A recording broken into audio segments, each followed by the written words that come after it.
I love the phrase tend your own garden. So I'm going to use that. How do y'all tend to your own garden? How do you take care of yourself? For me, it's really important to get out of like a negativity bubble whenever I find myself in that, especially like on Twitter. It often happens that like you'll see stuff's happening and you're like, wow, everything is awful. But everything's not actually as awful as it might seem when it's all coming to you at once. So putting that away and really like grounding yourself and focusing on, the things that you can affect and that you can touch has been really helpful for me. Um, Definitely like being in groups where you can talk about solutions and talk about like what it is possible for you to change and for you to do is really helpful. And also just like a good bubble bath every now and again is super vital, I find, because, you got to take care of yourself before you can really tackle big problems. And I think that for me, like that aspect of self-care is definitely super important. Being inside of my body and stretching it and moving it in the ways that it wants to move, and going outside, and even just the act of taking the time to do that really feels like I'm listening to myself and caring for myself. For me personally, like tending my own like mental garden, painting really helps me with like that, because I like to like feel like the like actually like see like what is happening inside me.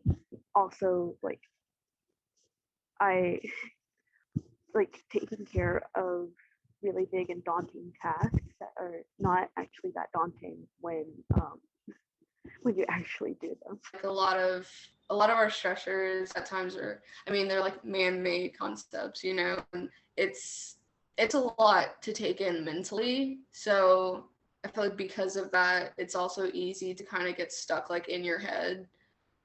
So yeah, like just getting out of your head and like being in your body, like no matter what that might look like, I feel like can really be helpful. I definitely believe in therapy, and be it a therapist or like just having your friends or a community as like sounding board so you can talk out all the ricocheting doubts and anxieties that you have. It's like so tremendous. But yeah, also art, like Jamie said, has really helped with tending my garden as well. And I'm reading something from our friend Craig. Let's see. He said, I think the liberation can be scary, and a lot of the harassment legislation we see is rooted in people being afraid of being liberated from gender binary and old oppressive ideas about bodies and sexuality. How can art, music, writing, and other creative expression be a part of helping people who are afraid? For me, every time I share something, it kind of encourages someone else who might have been like vulnerable in the past, because they see like, oh, you're comfortable sharing this, and they talk to me about it and ask me like, where does that come from? And they ask me about my art, and I can kind of like see it shining just a little light on something that they're dealing with, and maybe like influencing them to share their art or to share their emotions in the future. And I think that every time someone engages with their emotions in a creative way, they're kind of gaining a more abstract understanding of it instead of trying to like rationalize it and put it in a box. So I think anytime that we do that and we share it with others and encourage others to make art of their own, it's a step in the direction of overcoming fear and anxiety and allowing them to be more true to who they are too. Putting art into the world and it being out of your hands to some extent, and open for other people to interpret, can really open a lot of doors. It's really easy to erase the fact that an artist in history was queer, but it doesn't take the queerness out of their art, if that makes sense.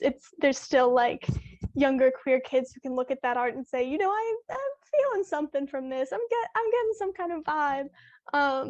And that's really important, and a way to kind of like preserve history, even when there are people that don't want it to be preserved that way. Really coming to terms with the idea that nobody has the same experience of gender, even like two cis women. Like one might say to be female is to be a mother or something. Another one might say to be female is to embrace the divine feminine and twerk in a forest, right? Like even, and so, right? Like there's such a range of experiences within gender that nobody can, even two people who use they, them pronouns can say that they're having the same time. So I think that when more of us use our voices to explain our experiences and to share it and to see the beauty in it, then as a society, we are all going to have to come to terms with like, there's no right or wrong way to gender. Like, there's room for all of these different diverse experiences, and there's something true to you in everyone else's, even if it's not like 100% of a match, you know, that it should be respected. So Our audience members, does anyone else have any more questions you would like to ask of our lovely artists? For each artist, like what does your art concentrate on, and does it touch upon your identity?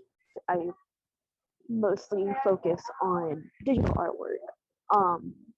80% of my art is like character art, and then like I felt like 20 would be pride artwork, because I number one, I really like the pride flag, like the pan pride flag colors, really pretty. So I feel inspiration from my own personal pride flags, and also pride flags in general. Like I've made multiple like transgender like colors, like the transgender flag as a color scheme artworks, for example. And I personally love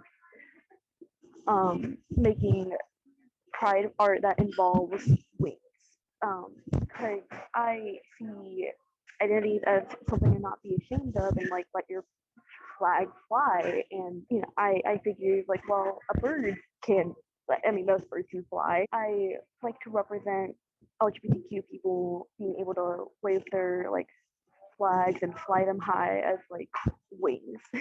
And I enjoy that.